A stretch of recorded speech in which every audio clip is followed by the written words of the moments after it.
Assalamualaikum warahmatullahi wabarakatuh. Waalaikumsalam. Bapak Ibu yang kami muliakan Allah Subhanahu wa taala. Sore yang berbahagia ini ngabuburit sebelum berbuka puasa, kita main layang-layangan dulu saudara-saudara. Mengingat masa kecil 20 tahun yang lalu.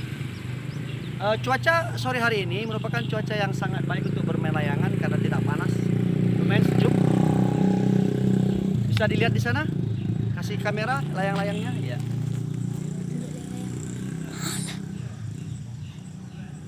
Ketinggian layangan kita pada hari ini bisa lebih kurang hampir mungkin ya sekitar 100 meter. Mam, yeah. Insyaallah. Jadi lumayan mengasihkan, lumayan menyenangkan bermain layangan ini.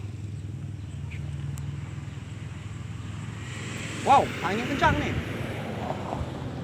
Saya takut putus. Mudah-mudahan jangan putus. Nah, nanti kita sambung dengan video selanjutnya. Terima kasih. Assalamualaikum warahmatullahi wabarakatuh.